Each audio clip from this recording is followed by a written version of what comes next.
بسم الله الرحمن الرحيم. المشاهدون الكرام، السلام عليكم ورحمة الله وبركاته. أحييكم تحية الإسلام، متمنيا لكم آنساتي سيداتي سادتي أينما كنتم الصحة والعافية. ونقول في البدء بسم الله الرحمن الرحيم. يقول الله سبحانه وتعالى في كتابه العزيز: لسان الذي يلحدون إليه أعجمي وهذا لسان عربي مبين. أرحب بكم سيداتي سادتي في رحاب الحلقة رقم 69 في برنامج مع اللغة العربية من قناة سلام الإعلامية المباركة. آمل سيداتي سادتي أن تتابعونا دوما في مثل هذا الوقت من كل أسبوع. في هذه الحلقة، وهي الحلقة الثانية من سلسلة حلقاتنا عن الشهيد المناضل المرحوم الكاتب الأستاذ محمد برهان حسن آدم، الذي كتب كتابا في غاية الأهمية: حركة تحرير إريتريا، محطة من محطات مسيرة النضال الوطني. قدمنا لكم في الحلقة السابقة الجزء الأول، ونكمل ما بدأناه من حديث أيها المشاهدون الكرام. قال الكاتب في الصفحة رقم 18 تحت عنوان البداية، قال: تعود بداية أولى ممارساتي للعمل السياسي إلى عام 1958. في ذلك العام، على إثر قيام الحركة العمالية بمظاهرة سلمية وما تلا هذه المظاهرات من انتفاضة عامة على مستوى الوطن، وما قام به البوليس من قمع وحشي للجماهير وزج قيادات الحركة العمالية في السجون في نفس تلك الفترة، قدم إلى السودان زميلان، وهما سلمون موغوس ومولوغيتا أزماج سيوم.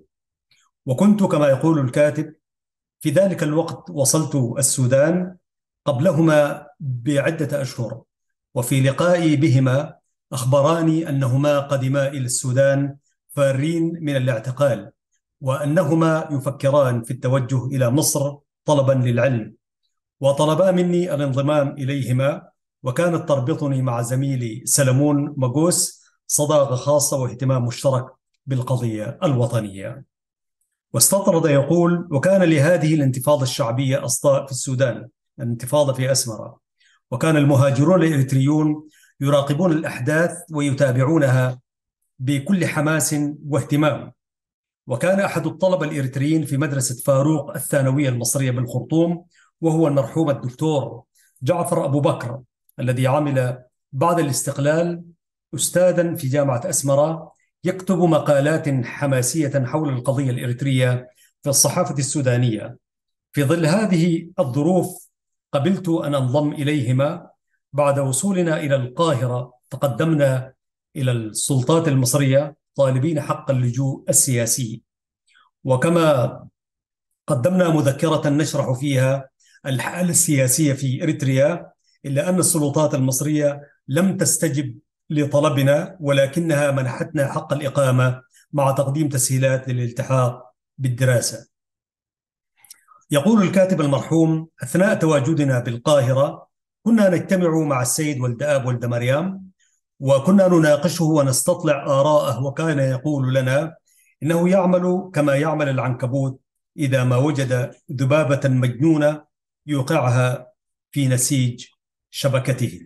وفي لقاء آخر قال لنا، يقول المرحوم محمد برهان، إنه لا يؤمن بالعنف الثوري مثله مثل غاندي.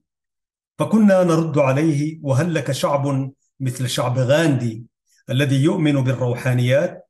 فهو ناهيك من أن يقدم على قتل الإنسان، فإنه لا يجرؤ على قتل الحيوان وفق تعاليم معتقداته. ويقول في الصفحة 19: بعد عدة لقاءات مع السيد ولد آب كونا رأيا مفاده أنه ليس هناك عمل جاد يربط الجماهير بالقيادات التاريخية سوى تطلع الجماهير إلى تلك الزعامات الموجودة في الخارج لينجزوا مطالبها من خلال تحركهم في المحافل الدولية، وإدراكنا أن المرحلة تطرح عملا جماهيريا منظما، أما العمل من خلال أعيان البلاد من مشايخ ونظار وزعماء قبائل قد ولى، اللهم إلا أن يكون مساعدا لعمل الجماهير المنظم. من هنا يقول الكاتب محمد برهان: قررنا أن ننتقل إلى الداخل.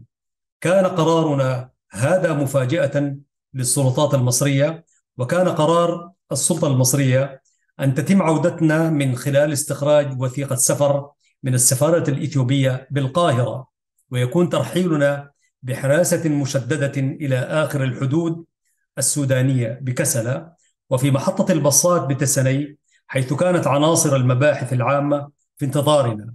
فقد تعرفت على الزميلين واعتقلتهما.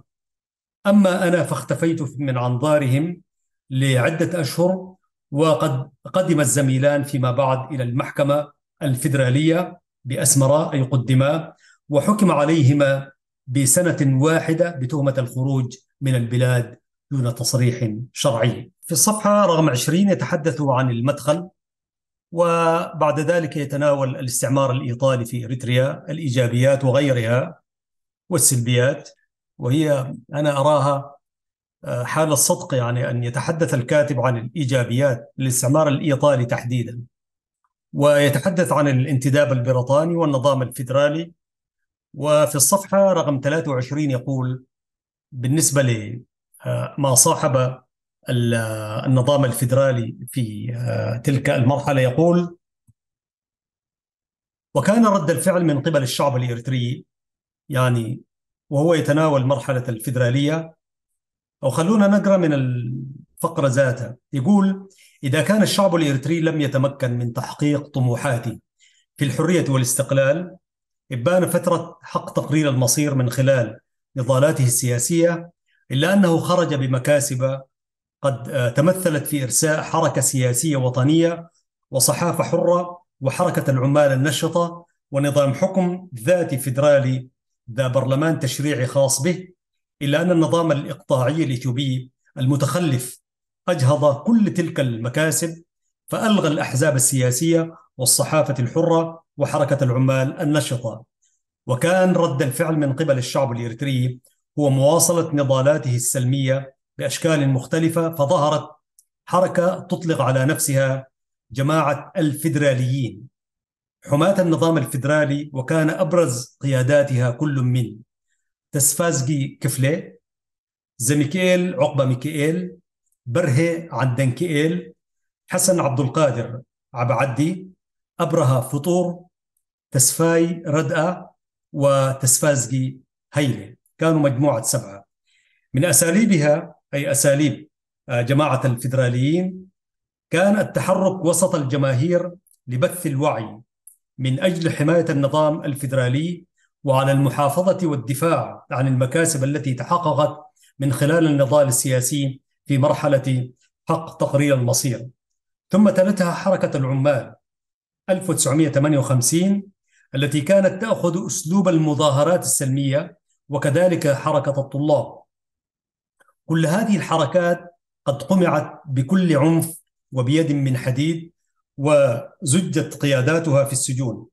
ثم تطور النضال السياسي السلمي إلى أعلى مراحل بظهور حركة تحرير إريتريا التنظيم السري، كان ذلك عام 1958. ثم يدلف الكاتب ويأتي إلى القسم الأول، وهو تنظيم حركة تحرير إريتريا. يقول عن هذا التنظيم وعن كيفية تأسيسه. متى ظهر تنظيم حركة تحرير إريتريا؟ أول من يطلق كلمة تنظيم على حركة تحرير إريتريا دائما الناس يقول حركة تحرير إريتريا. وكثير من الناس يعتقدون أن الحركة بدأت سنة 52، لكن الكاتب المرحوم الشهيد محمد برهان حسن آدم في كتابه حركة تحرير إريتريا، محطة من محطات مسيرة نضالنا الوطني، يعنونها تحت تنظيم حركة تحرير إريتريا، ويؤرخ لها الثاني من نوفمبر 1958. يقول بالتفصيل: ظهر هذا التنظيم في أواخر الخمسينيات في ظروف كان فيها الإرهاب السياسي يخيم على البلاد، وقد اختفت الصحافة الحزبية، وقمعت الحركة العمالية، وتدهور الاقتصاد الوطني، ومعالم الفيدرالية في طريقها إلى الزوال، وافتقدت الثقة بين الناس بفعل انتشار المباحث العامة. تدهور وضع الاقتصاد والاضطهاد السياسي الذي كان يتصاعد بزج الأحرار في السجون، هذان العاملان قد دفعا أعدادا كبيرة من السياسيين والشباب المتعلم والطبقة العاملة إلى الهجرة، متوجهة إما إلى داخل إثيوبيا أو إلى السودان. فالإريتريون الذين هاجروا إلى السودان وجدوا هناك حركة سياسية نشطة، حيث كان السودان يتمتع بأحزاب عريقة، أي عريقة المنشأ، وتيارات فكرية متنوعة كالتيارات الليبرالية والدينية والاشتراكية والشيوعية. هؤلاء الشباب قد استلهموا من الثقافات الحزبية التي كانت سائدة في السودان في وضع البرنامج السياسي واللوائح التنظيمية لحركة تحرير إريتريا. وقد تأسس هذا التنظيم في مدينة بور سودان بتاريخ 2 نوفمبر 1958. وبرنامج هذا التنظيم يتضمن مقدمة قصيرة موجزة، تحديد الهدف، طبيعة التنظيم، وهيكل التنظيم. المقدمة الموجزة تقول: تشير وتناقش خلفية الحياة السياسية في إريتريا والعوامل التي حالت دون تحقيق طموحات شعبنا في إنجاز الاستقلال التام، وتذكر الأسباب الرئيسية في عدم تمكن الشعب من نيل استقلاله وتراجعها إلى تصدع وحدة الشعب وانقساماته. ثم تواصل الإجابة على سؤال مهم، وهو ما العمل في المرحلة المقبلة، محددة الشكل التنظيمي الذي يناسب العمل السري. هذا بالنسبة للمقدمة. أما الهدف في سطر واحد أو في كلمات قليلات، هو الاستقلال وإقامة جمهورية إريترية مستقلة. هذا هو الهدف. وطبيعة التنظيم تنظيم سري، لأن النظام الإقطاعي الإثيوبي لا يسمح بممارسة العمل السياسي الديمقراطي بصورة علنية. وفيما يتعلق بهيكل التنظيم، يقول الكتاب أو الكاتب حقيقة رحمة الله عليه: هيكل التنظيم يقوم هذا التنظيم على شكل مثلث هرمي، ففي القاعدة خلايا سرية، ثم قيادة فرعية، وقيادة عليا. المهام والمراحل: في إحدى دراساته يحدد تنظيم الحركة المهام والمراحل للوصول إلى تحقيق الهدف، وقد قسمت المراحل على النحو التالي: مرحلة التأسيس، مرحلة الانتشار والتوسع، مرحلة التركيز، مرحلة التنفيذ. والآن يدخل إلى متى دخلت حركة تحرير إريتريا إلى أسمرة تحديدا. في شهر أكتوبر من عام 1959، يعني بعد أشهر، تأسست في 2 نوفمبر 1958، وفي أكتوبر يعني قرابة العام 59 وصل الزميل ياسين صالح عقدة إلى أسمرة قادما من السودان، يحمل معه وثيقة الحركة مع برامج ولائحة بهدف نشر تنظيم حركة تحرير إريتريا. والمذكور أي عقدة من مؤسسي الحركة في بور سودان، إلا أنه صادف في تلك الفترة وصول السيد عمر قاضي، وهو من زعماء الحركة الوطنية إبان فترة حق تغيير المصير لإريتريا في الخمسينيات. وكان الزميل ياسين عقدة يتردد على فندق السيد عمر قاضي في أسمرة، وقد اشتبهت به المباحث العامة لنشاطه السياسي فاعتقلته. كان ذلك في شهر ديسمبر من عام 1959، وأمضى في السجن مدة 7 أشهر، منها 6 أشهر بموجب المادة 10، وأفرج عنه في أوائل شهر أغسطس من عام 1960. الزميل ياسين عقدة كما يقول الكاتب محمد برهان حسن آدم، قبل اعتقاله كان قد ترك تلك الوثائق التي جاء بها من السودان عند الزميل عبد السلام عبد الله. وكانت هذه الوثائق خلال فترة الأشهر ال7 التي قضاها الزميل ياسين عقدة في السجن في حوزة الزميل عبد السلام عبد الله. وبعد خروجه من السجن بدأ بتجنيد كل من عبد السلام عبد الله ونور عبد الحي، ثم جند محمد برهان حسن صاحب الكتاب الشهيد بواسطة نور عبد الحي.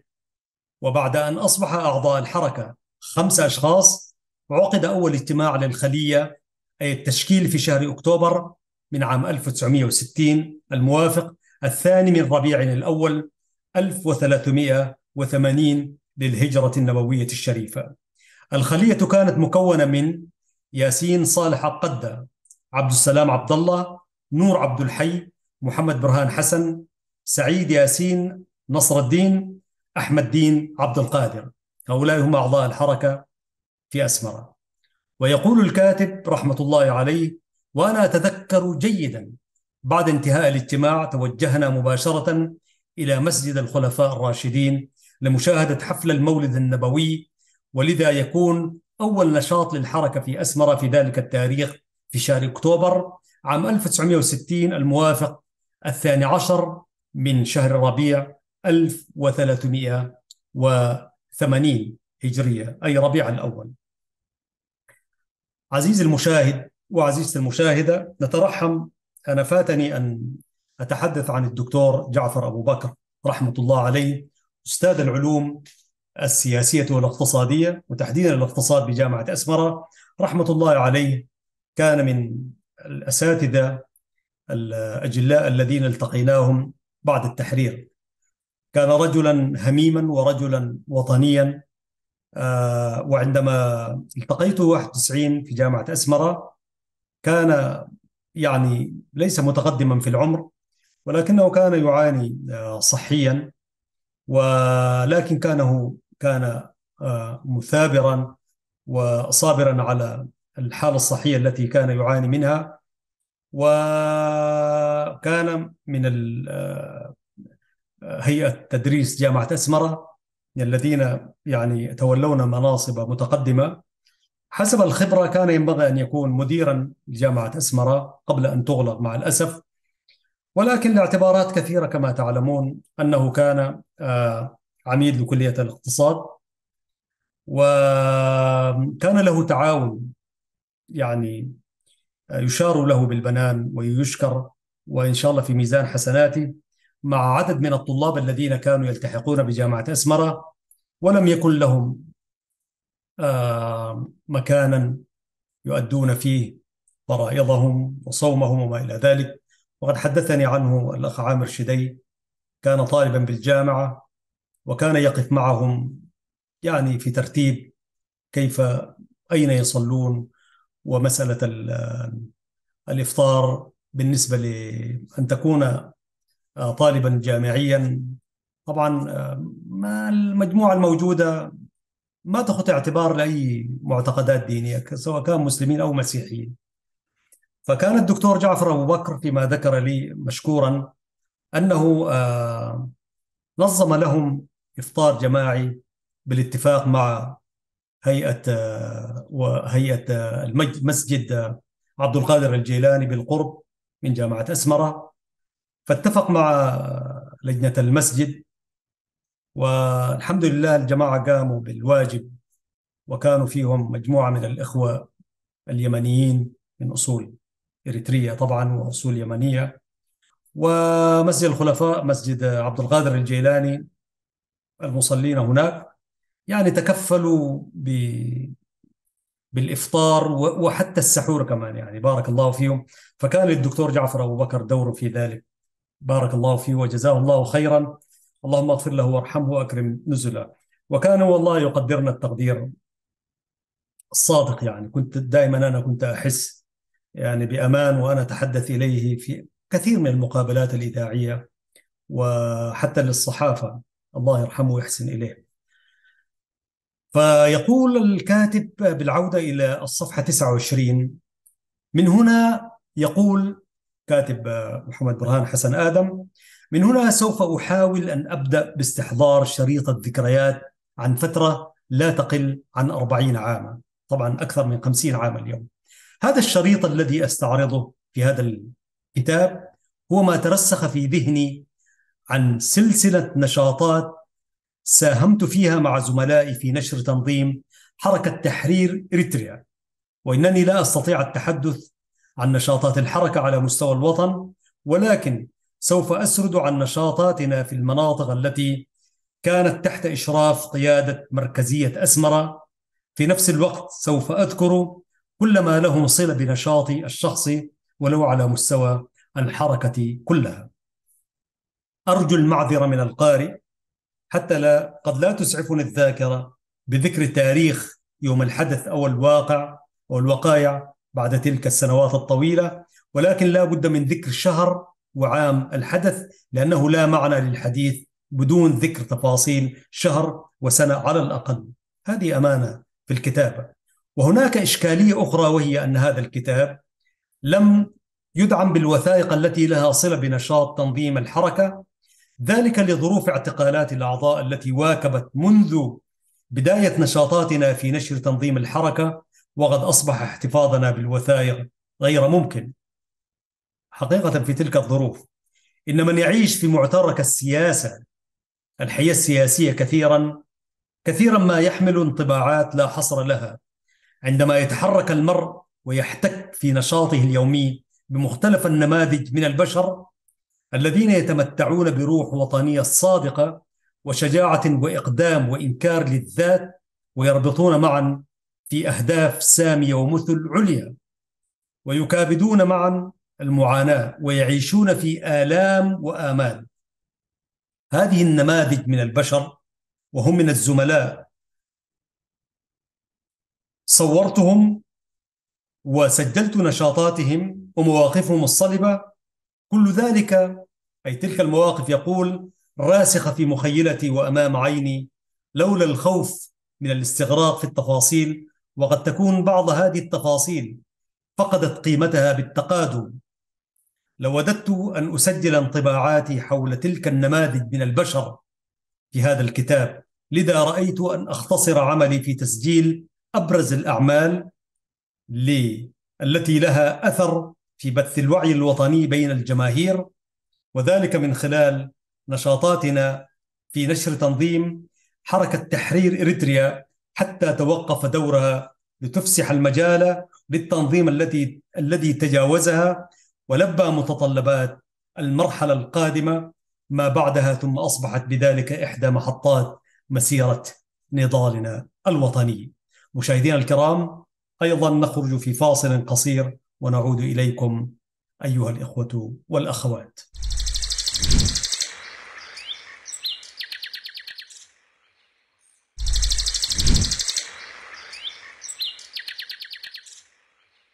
المشاهدون الكرام، ونحن قد عدنا إليكم في هذه الحلقة في برنامج مع اللغة العربية من شبكة السلام الإعلامية المباركة. يتحدث الكاتب في الصفحة 30 عن الخلية الأولى، وتحت عنوان فرعي الخطوة الأولى يقول: عقد الاجتماع الأول للخلية بتاريخ 2 أكتوبر 1960 الموافق 12 من ربيع الأول 1380 للهجرة النبوية الشريفة. وكان هذا الاجتماع مخصصا لتعارف أعضاء التنظيم كخلية أولى وقراءة البرنامج واللائحة. كان هذا البرنامج واللائحة كافيين ومستوى وعينا لاستيعابهما، ثم لننهض بواجباتنا وفي أداء دورنا في نشر تنظيم الحركة. وفي الاجتماع الثاني دار نقاش حول الوسائل والسبل التي نتبعها في إقناع الأفراد لكسب أعضاء جدد.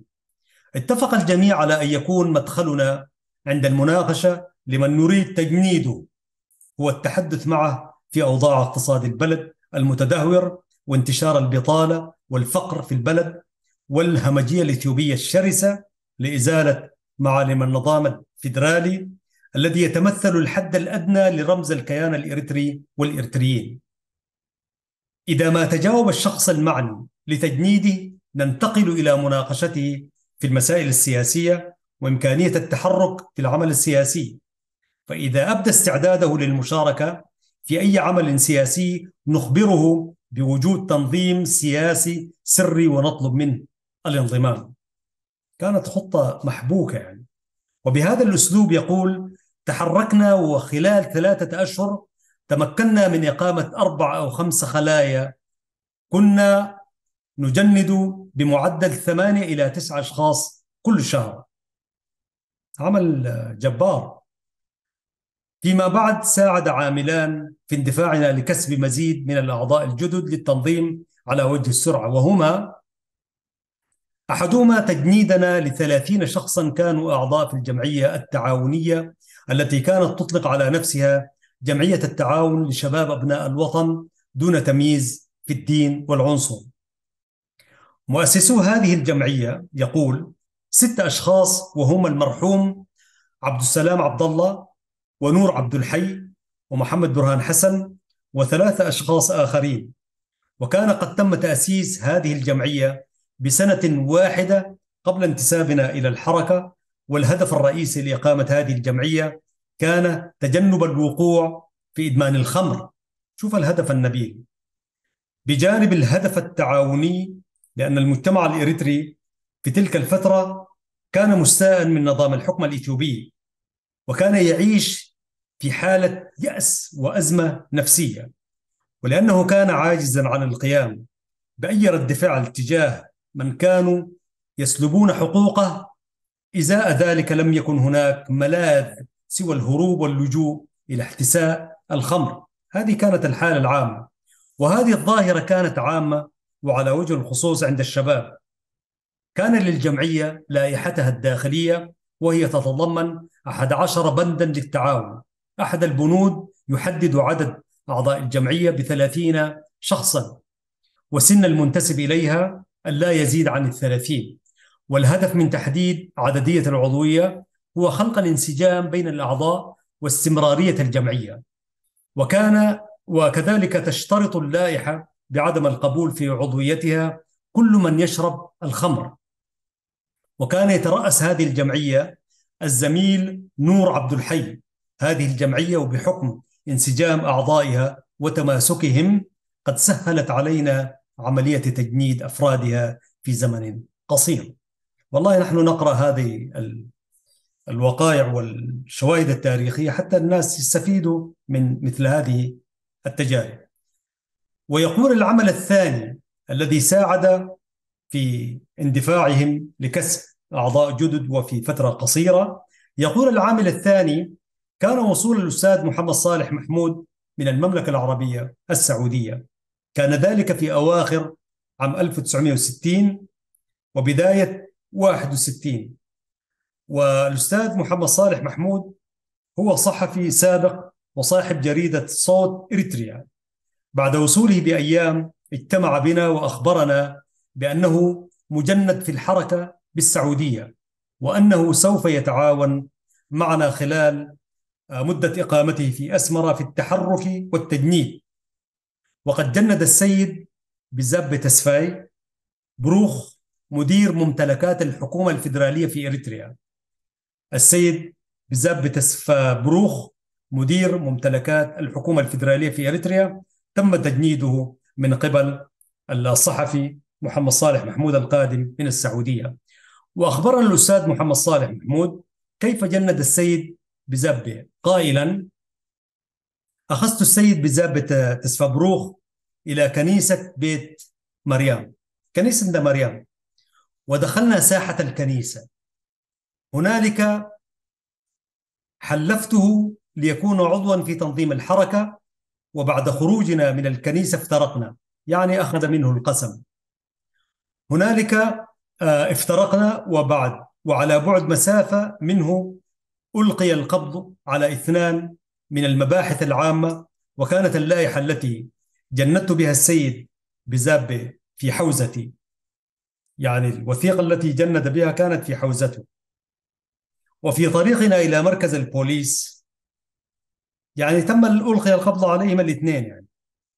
وفي طريقنا إلى مركز البوليس سلمت اللائحة مع ورقة فيها 10 ريالات إثيوبية لأحد منهم فقبلها وأدخلها في جيبه. وبعد خطوات أراد البوليس أن يعيد اللائحة إلي، ولكنني رفضت استلامها.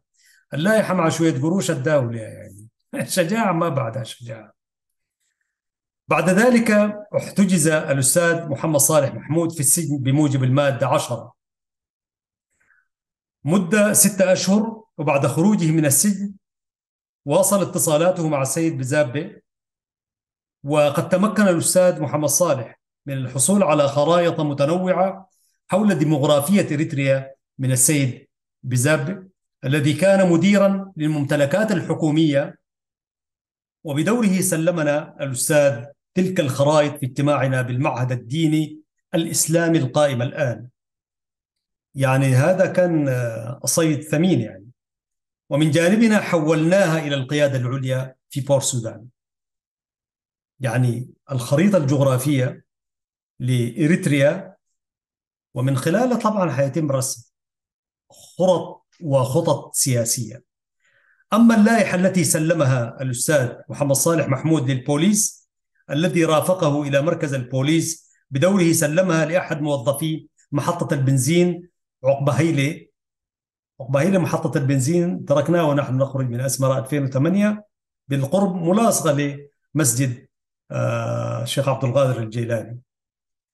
قال سلمها بدوره لأحد موظفي محطة البنزين عقبة هيلة، ثم استلمتها أنا، يقول الكاتب، بعد الاتفاق بين محمد صالح والموظف في محطة البنزين أن يرسل الأستاذ ابنه البالغ 11 عاما من العمر معي ليكون علامة بأن الشخص الذي يأتيه مع ابنه هو الذي يستلم اللائحة، وبهذا تم إعادة اللائحة إلينا. خطة محكمة. يقول الكاتب: وتكرر مرة ثانية عندما كان الأستاذ محمد صالح محمود يتنزه مع السيد بزابة تسفبروخ في شوارع أسمرة بعد افتراقهما، فقد رجم البوليس السري الأستاذ محمد صالح بالحجارة، أصيب في كليته، وعلى إثرها تم نقله إلى المستشفى. وفي المستشفى زاره كحساي بهلبي مع رفاقه هناك، وتم تبادل الرأي بينه وبين زواره، وأخبرهم بوجود تنظيم سياسي سري وطلب منهم الانضمام. انظروا إلى هذه الجسارة. فيما بعد تم تجنيدهم جميعا، وفي مقدمتهم الزميل كحساي بهلبي وتكوح دقو، وعن طريقهم انتقل التجنيد إلى أفراد فريق عدوليس. كان ذلك فيما بين شهر يوليو وأغسطس من عام 1961. هذه الخلية الأولى التي أصبحت بمثابة القيادة الفعلية، وكلما توسع التنظيم كانت تنضم إليها عناصر مخلصة واعية نشطة منتقاة من داخل التشكيلات. وأول من انضم إليها الزميل محمود إسماعيل الحاج في شهر نوفمبر 1960، ثم على التوالي انضم كل من موسى أرحو والمرحوم سعيد درنكاي والأستاذ عبد القادر آدم رباط. وبعد تنييد كل من كحساي بهلبي وتكوح دقو في بداية النصف الثاني من عام 1961 انضما إلى القيادة، وبعد عدة أشهر انضم كل من محاري دبساي والداي قدي. وبعد ذلك عام 1962 انضم إلى القيادة محمد زبوي. وبعدما شعرنا، كما يقول الكاتب محمد برهان حسن آدم، بعد أن شعرنا أن الوحدة الوطنية التي تصدعت إبان مرحلة حق تغيير المصير الإريتري في الأربعينيات قد التأمت بانتشار تنظيم الحركة بين المسلمين والمسيحيين على حد سواء، تحولت هذه الخلية الأولى بعد أن ضمت جميع فئات الشعب إلى قيادة رسمية، ذلك في شهر أغسطس من عام 1961، وكان ينضم إليها أعضاء آخرون كلما تناقص أعضاء القيادة بفعل الاعتقالات والسجن، أو بفعل انتقال البعض منهم إلى أماكن عملهم الخاصة خارج أسمرة، أو من كانوا يجمدون أنفسهم بمحض إرادتهم. ثم يدخل إلى القيادة. القيادة، يقول أسماء القيادة التي أصبحت رسميا كقيادة مركزية في أسمرة في شهر أغسطس من عام 1961، بالإضافة إلى من انضموا إليها فيما بعد عام 1962 والذين واصلوا منهم. يذكر القيادة: ياسين صالح عقدة، 2 نور عبد الحي، 3 محمود إسماعيل، 4 كحساي بهلبي، 5 محمد برهان حسن، 6 سعيد ياسين نصر الدين، 7 أحمد الدين عبد القادر، 8 الشهيد تكو أحدقو، 9 موسى أرحو، 10 محاري دبساي، 11 الأستاذ عبد القادر آدم رباط، 12 المرحوم سعيد درنكاي، 13 ولداي قدي، 14 محمد زبوي. أسماء من كانوا مرشحين لعضوية القيادة لولا أحداث المظاهرات الأخيرة التي قامت كرد فعل. طبعا المظاهرات التي شهدتها مدينة أسمرة يعني شقت الحركة وأحدثت فيها شرق، بمعنى أثرت على الحركة كما سنرى لاحقا في الصفحات القادمة إن شاء الله. يقول كرد فعل للمظاهرات الأخيرة التي قامت كرد فعل لإلغاء النظام الفيدرالي الذي يربط إريتريا بإثيوبيا، والذي أدى إلى كشف تنظيم الحركة واعتقال القيادات وأعضاء الحركة بالجملة. الآتي أسماءهم كانوا مرشحين للانضمام إلى القيادة في أسمرة، وهم كانوا مرشحين أن ينضموا إلى القيادة: 1 ولدنكيل أبرهة الوزير، 2 الشهيد محمد برهان نقاش، 3 الشهيد دبساي قبر سلاسة، 4 الشهيد سراج أحمد، و5 ولدنكيل قبر مريم. أما الإشراف كانت قيادة مركزية أسمرة تشرف على كل من أسمرة المرتفعات عامة، المنطقة الشرقية سمهر ودنكاليا حتى إثيوبيا.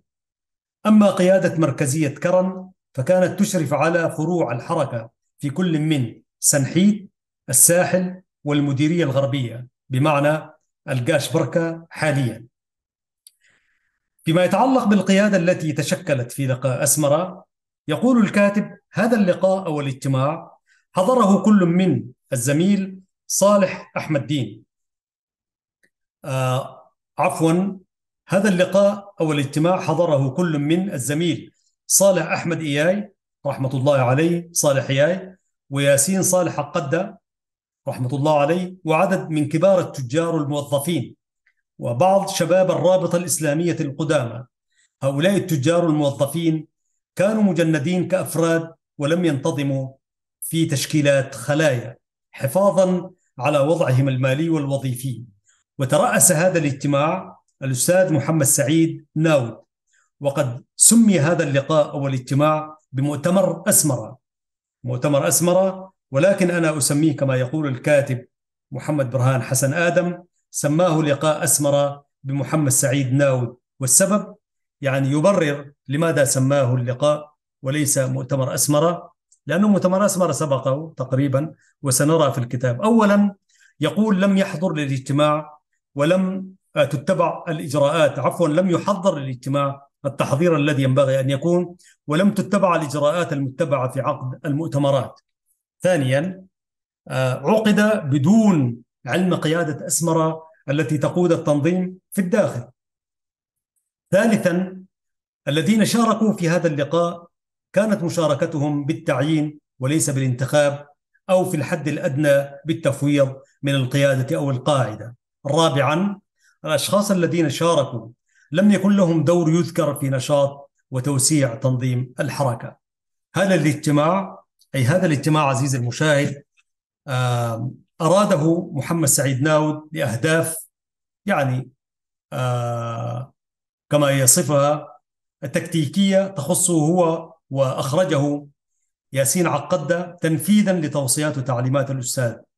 وفي أثناء مناقشتي، يقول الكاتب الشهيد محمد برهان، وتعليقي على كتاب الأستاذ حركة تحرير إريتريا الحقيقة والتاريخ، سوف أوضح وأتناول هذا الأمر بالشرح والتوضيح. عموما يعود إلى الاجتماع. بعد 3 أيام من انتهاء اللقاء اجتمع ياسين عقدة بي وبالزميل نور عبد الحي، وأخبرنا ما تم في ذلك اللقاء من تشكيل قيادة لأسمرة من بين المشاركين، ثم سلمني محضر الاجتماع وقراراتي بحكم كوني أمين السر للحركة. المجتمعون في محضر الاجتماع وقراراتهم لم يذكروا القيادة التي تقود التنظيم السري في أسمرة والفروع. فيما بعد يقول الكاتب: تبادلنا الرأي أنا والزميل نور عبد الحي في الوضع الجديد، ونظرنا إليه من جميع الزوايا، ووضعنا كل احتمالات فشل ونجاح التنظيم إذا ما قاده هؤلاء الذين كانوا قابعين في بروجهم العاجية وفهمهم المتدني لطبيعة التنظيم السري الذي يتطلب التحرك وسط الجماهير ومعايشتها، والذين لم يكن لهم صلة بالقاعدة التي جندناها ونظمناها في تشكيلات، والتي كنا نحتك بها في دوامة من العمل الدؤوب ليل نهار. وبعد تبادل الرأي توصلنا إلى أن لا يكون معول الهدم بأيدينا نحن للتنظيم الذي بنيناه بمشاركة من خيرة الشباب الإريتري المساهم في إيقاظ الوعي الوطني، والذي بدأ بتحدي التنظيم الإثيوبي أو النظام الإثيوبي الاستبدادي. من هنا يقول الكاتب الشهيد: من هنا قررنا الاستمرار في تحمل مسؤولياتنا، وأن تكون خطوتنا بحل القيادة التي وضعها محمد سعيد ناوي وتجميد نشاطنا حتى يتم حل القيادة. وفعلا جمد النشاط العام لمدة 2.5 من الزمن. وفي اجتماع لقيادة أسمرة الذي عقد في منزل السعيد الزميل سعيد ياسين، قبل ياسين عقد بحل القيادة. قبل السيد ياسين عقد بحل القيادة التي تشكلت في الاجتماع الذي أعده هو تلبية لتعليمات الشهيد محمد سعيد ناود. قبل أن يتحرك ياسين عقد بحل القيادة، كانت القيادة قد جمدت نفسها وتلاشت، وبعد ذلك واصلنا إحياء نشاطنا. في الصفحة 35 تحدث الكاتب الشهيد محمد برهان حسن آدم عن الدراسات التي كان تقدمها الحركة. بعد ذلك تناول عن نشاط تنظيم الحركة، ثم تناول مجموعة من الأشخاص، ومن حقهم أن نتحدث عنهم قليلا لأنهم من الذين أسسوا الحركة. في البدء تحدث يقول في الجزئية قبل الأسماء: كانت مهام وأدوار نشاط أعضاء قيادة أسمرة في نشر وتوسيع قواعد تنظيم الحركة وسط الجماهير يتلخص في تجنيد الأفراد ووضعهم في خلايا سباعية، وكذلك لمن جندوا بواسطة أعضاء الخلايا هم الذين ينظمونهم في الخلية ويشرفون عليهم بواسطة رؤساء هذه الخلايا. ومن مهامهم أيضا قراءة الدراسات في اجتماعات الخلايا التابعة لهم والتي يشرفون عليها. بجانب ذلك كان لبعض أعضاء القيادة مهمات معينة اكتسبوها بحكم نشاطهم. أود أن أورد أمثلة لذلك. على سبيل المثال، الزميل ياسين صالح عقدة هو من مؤسسي الحركة، وهو الذي أدخل الحركة إلى أسمرة، فقد كان له دور كبير في تجنيد شخصيات كبيرة، وهو الذي اختص بالاتصال بهذه الشخصيات، وهو الذي جند بعض الأفراد في كل من مصوع وجندع، فكان هذان الفرعان على اتصال به، كما جند شحيم إبراهيم شحيم الذي كان موظفا في محكمة عصر، وبواسطته انتشر تنظيم الحركة. ثم التحق شحيم بجبهة التحرير وأصبح فيها عضوا في المجلس الثوري 1971 في المؤتمر الأول، ثم سلم نفسه إلى إثيوبيا فيما بعد.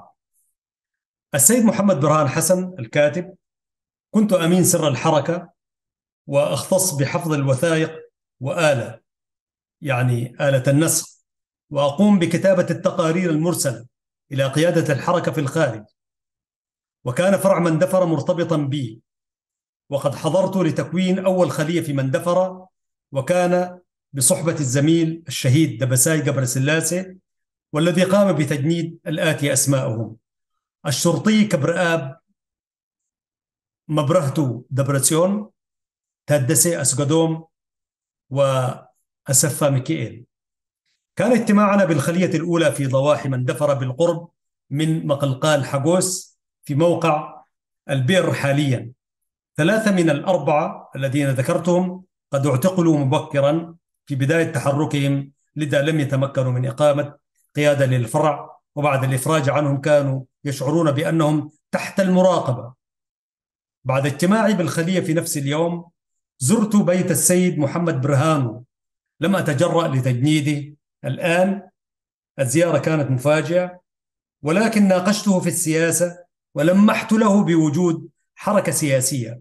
فيما بعد جند السيد محمد برهانو، وكان له دور في نشر التنظيم وسط كبار السن من التجار وغيرهم. كما اتصلت بالزميل محمد أمان خيار، وكان على صلة بالزميل الشهيد دبساي قبر سلاسة، وأخبرنا أنه مجند بواسطة أحد الموظفين وهو الأستاذ يعقوب محمد أمان خيار. كان نشطا وقد تمكن من تجنيد الشباب في مندفرة، وقصة محمد أمان خيار معروفة، وقد نجا من الإعدام بأعجوبة بتهمة الصلة السياسية بشقيقه، واعتقل بشقيقه خيار الذي أعدم في أديس أبابا رحمة الله عليه بعد محاكمته عسكريا. والقصة معروفة، وقد كتبت عنها في جريدة إريتريا الحديثة كما يقول الشهيد محمد برهان حسن آدم. وأجري معه المقابلة، أو أجرى معه المقابلة لصحيفة إريتريا الحديثة الصحفي الأخ العزيز سعيد عبد الحي، نحييه من مقر إقامته في ألمانيا الآن. وذكر بعد ذلك جملة من الأسماء: الزميل محمود إسماعيل إيش كان مهامه، والزميل كحساي بهلبي، والزميل محاري دبساي، والزميل سعيد درنكاي، والزميل ولدنكيل أبرهة وزير، والزميل الشهيد دبساي قبر سلاسة، وآخرون: محمد برهان نقاش شهيد، والشهيد محي الدين علي. وبعدين تحدث عن نماذج من الأنشطة للحركة وكيف كانوا يديرون العمل في ذلك الزمن العصيب. أيها المشاهدون الكرام، سأتوقف هنا من سلسلة قراءتنا وتوثيقنا لهذا الكتاب تعميما للفائدة. حركة تحرير إريتريا محطة من محطات مسيرة نضالنا الوطني، مذكرات شخصية للشهيد الراحل الذي انتقل إلى رحمة مولاه الشهر الماضي، محمد برهان حسن آدم. أشكركم مشاهدي الكرام على حسن الإصغاء والمتابعة، وإن شاء الله نأتي ونتحدث في الحلقة القادمة بإذن الله لنوثق ما نراه مهما ويساعد على الفهم العام، وفي نفس الوقت هو حديث عن الشهيد الراحل الذي لم يتحدث عنه كثير أستاذنا وقائدنا محمد برهان حسن آدم رحمة الله عليه. مرة أخرى أشكر الأخ سعيد عبد الله الذي مكنني من الحصول على الكتاب، وكذلك أخونا آدم أحمد إبراهيم الكناني صاحب الكتاب كذلك. شكرا لكما، والشكر لله أولا وأخيرا أيها الأخوة المشاهدون على أن مكننا من عبر هذه القناة المباركة، قناة السلام الإعلامية، أن نتحدث عن تاريخ الناس لا يتحدث عنه كثيرا في كثير من المراصد التي نعمل بها. وأخيرا يقول الله سبحانه وتعالى في كتابه العزيز: لسان الذي يلحدون إليه أعجمي وهذا لسان عربي مبين. كنتم سيداتي سادتي مع حلقة في برنامج مع اللغة العربية من قناة السلام الإعلامية المباركة. البرنامج من إعداد وتقديم محدثكم أحمد شريف. تحياتي لزملائي في الإشراف والإخراج الفني الجميل الذي ترونه عبر هذه الحلقة والحلقات السابقات. نسأل الله سبحانه وتعالى أن يجمعنا وإياكم في الأسبوع القادم. حتى ذلك الحين أستودعكم الله، والسلام عليكم ورحمة الله تعالى وبركاته.